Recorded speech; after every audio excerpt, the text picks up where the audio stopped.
Elle parlait de parfum comme peu de gens en parlaient. Et je crois qu'elle en parlait bien. Elle avait toujours une manière de parler du parfum décalée. Quand on lui demandait « mais où est-ce qu'on doit porter le parfum ?» Elle disait « mais à l'endroit où vous voulez être embrassé ». Et je trouve toutes ces manières-là, encore une fois, mystérieuses et finalement poétiques. Le numéro 5 a été créé en 1921. C'est en quelque sorte une grammaire du style de Chanel, par les formes du flacon, une sorte de modernité, un mystère, une opulence. C'est un des rares parfums mythiques. On raconte à propos du numéro 5 toutes sortes de choses, à la fois vraies et fausses. Ce que j'ai entendu dire, c'est que le numéro 5 correspondait au 5e essai qui lui a été présenté, et qu'ensuite, c'était également son numéro de chance. La forme du flacon qu'elle a choisi, c'était aussi une rupture. C'était vraiment le premier parfum de couturier. Le noir et le blanc est un des éléments très forts aussi de la création du numéro 5. Ce sont des éléments avec lesquels elle a joué tout au long de sa carrière et de son travail de créatrice de mode.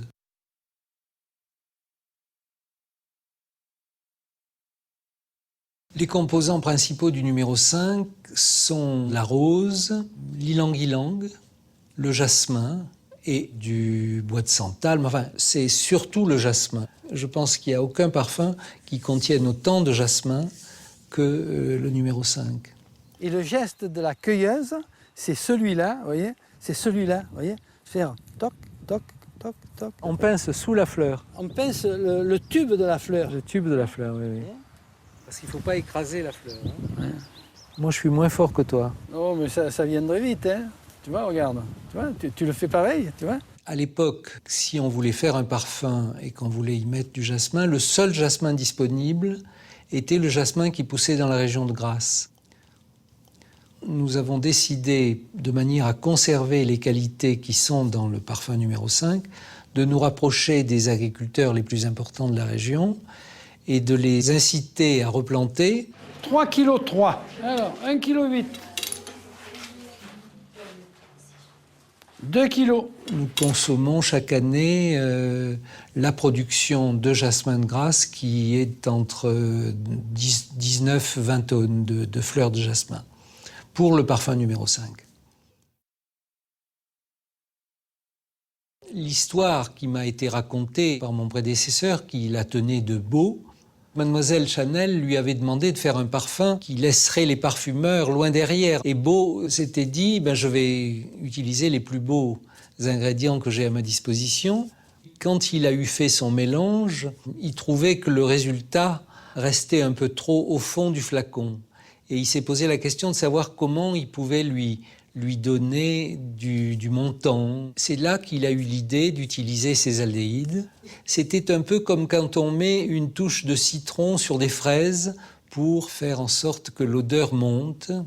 Le 5 est un des premiers parfums qui contient beaucoup de fleurs, mais qui ne renvoie à aucune senteur précise de fleurs.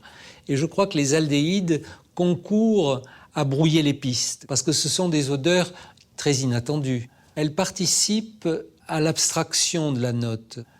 Il y a un grand soin qui est sur tous les plans apporté au numéro 5. Par exemple, dans le laboratoire, on s'occupe du numéro 5 presque quotidiennement, dans le sens où on sélectionne très méticuleusement toutes les qualités qui rentrent dans le numéro 5.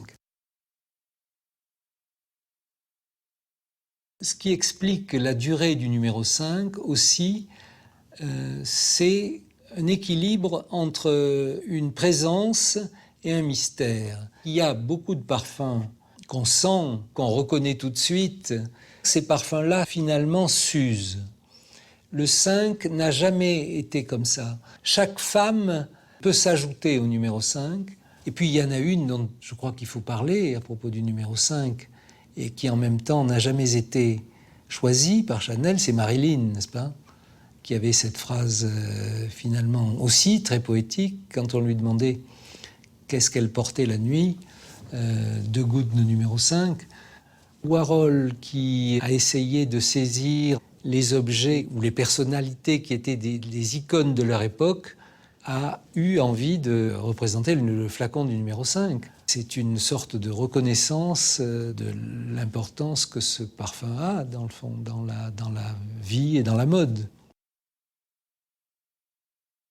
À l'époque, quand on créait un parfum, c'était toujours sous la forme du parfum, de ce qu'on appelle aujourd'hui l'extrait. L'extrait renvoyait à un geste très précieux, n'est-ce pas? C'était une goutte derrière l'oreille, entre les seins. Depuis, le parfum a évolué, le geste a changé, c'est du spray. Plutôt que de modifier ce qui existait, la société Chanel a fait en sorte de toujours accompagner avec la création d'un nouveau parfum les évolutions. Il y a eu d'abord l'eau de toilette.